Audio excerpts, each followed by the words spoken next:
Hi guys, it's Mark Siegfried, Mr. Sci-Fi, also known as Mark Siegfried of Space Command and the Twilight Zone Companion and tons of other stuff. We're going to be talking today about Star Trek Discovery, Episode 7, Season 2, Light and Shadows.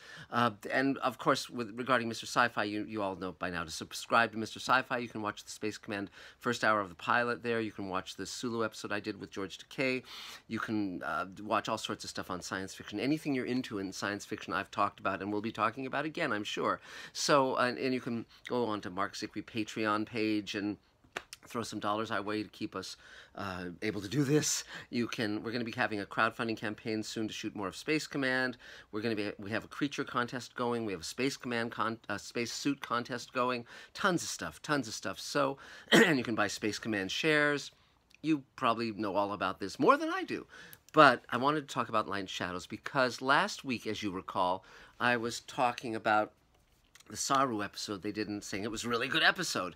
And I thought that Light and Shadows was a very good episode as well. It basically was about Michael Burnham and her brother Spock and them trying to come together and Michael trying to save him. And it was about Tyler and Pike where they don't see eye to eye. There's distrust there. And Pike comes to regard him better. And they're on the track of the Red Angel, who we now know via last week is a humanoid from the future, apparently in some kind of mechanical suit, technological suit, and they're monkeying around with the time stream. And so it was a really good episode. The visual effects were really good. The pacing was good. The writing I thought was good. The adventure really tracked. And it also had a good fight scene with Michelle Yeoh. I mean, I love Crouching Tiger, Hidden Dragon, and to see her doing martial arts stuff was great fun.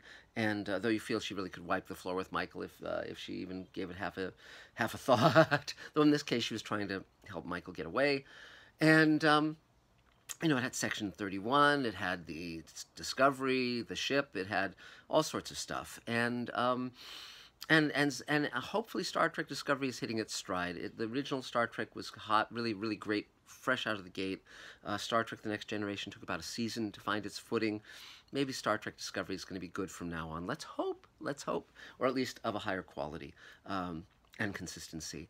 I have hopes. I'm going to watch Episode 8 tonight. And one thing that's really wonderful about that is, see, the challenge with Star Trek is that there's such an enormous history now, 50 years of history and more, and so many stories and so much lore. And the challenge always is to utilize that depth of information, but not just go over old territory, but to find a way, and it's not easy, to come up with something new that still enriches, deepens, makes something profoundly truthful, that utilizes this amazing universe of Star Trek. So the fun part of this episode, episode 7, was that it ended with Spock giving the clue that they need to go to Talos 4. Now, Talos 4, of course, is the planet of aliens, telepathic aliens, and it was set up in the first Star Trek pilot, which was shot in 1964. It starred Jeffrey Hunter as Captain Pike, the original captain of the Enterprise, or the original captain on Star Trek. And then it didn't sell the show, and so as a result, they did the second pilot, and Jeffrey Hunter was unavailable, etc. And so they made that one with William Shatner, and then used that first pilot, reconstituting it into a two-part episode called The Menagerie, which was brilliant and wonderful. And so every episode of Star Trek Discovery usually starts with previously on Star Trek Discovery, but the next episode starts with previously on Star Trek, and it recaps the cage using footage from the cage and ending with a close shot of Jeffrey Hunter that then cuts to a close shot of the actor playing him now. And I thought that was really cool. And so we'll see if it pays off. We'll see if it's great. But I was very heartened by Light and Shadows. I thought that it was entertaining, interesting. I didn't know where it was going to go. I liked the twists and turns. It was interesting to see, to have them put in this detail that Spock as a boy was dyslexic, which again is intriguing because we know he had a hard childhood, that there's this tension between Amanda, Spock's human mother, and Sarek, his Vulcan father, and it seemed to be playing that stuff out, and it was an interesting turn. And we'll see where it all goes, but but I'm definitely going to watch episode 8, and then I'll start. Then, as per your requests, I'll start watching the Orville, and I'll start commenting on the Orville, and I'm going to catch up with the Expanse. I've read all the Expanse novels and the novellas, and I've been watching some episodes of the show, so we'll talk about that. It's going to be fun the next few weeks, and I'll still get around to the history of science fiction, film, and television and radio. That is very much on my to-do list. And if any of you want to help build sets, help make the next Space Command story terrific, definitely contact me. You can put money in, you can put sweat equity in, you can do any number of things. If you have a space that we can build the set in, ideally here in the Los Angeles area, it would save us a lot of money, because again, now it's just about generating the money. At the same time, however, I've been getting messages back from Netflix. They're going to have me meet with more of the people there. We met with Dust recently. We met with E1 recently. We're under consideration at a lot of places. We're going to be meeting with ABC soon.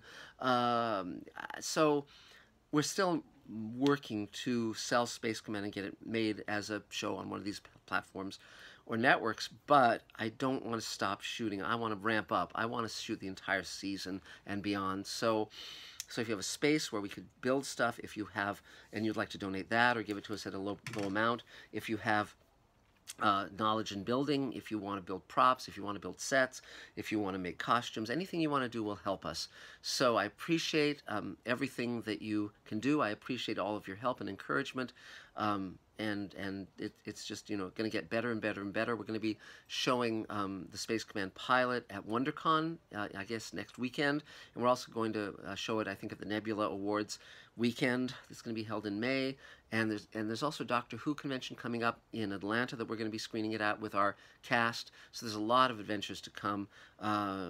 Really glad to have you aboard for all of this. Feel free to reach out to me if you want to buy Space Command shares. They're just $7,500 each, and you have no idea how helpful they are, how much we can stretch them to complete what we're doing. I've brought aboard a full-time VFX artist. I've brought aboard, I have an assistant working with me to get stuff done, to get stuff, like to set meetings, to bring our team together. We're very actively doing things, and I just want to ramp up. It's people often compliment me on my energy, and that's nice. I just feel like I want to just film more in a day, get more accomplished. So thanks for being there. Really appreciate it, and we'll talk again real soon. Mark Zickrey, Space Command. See you later. Bye-bye.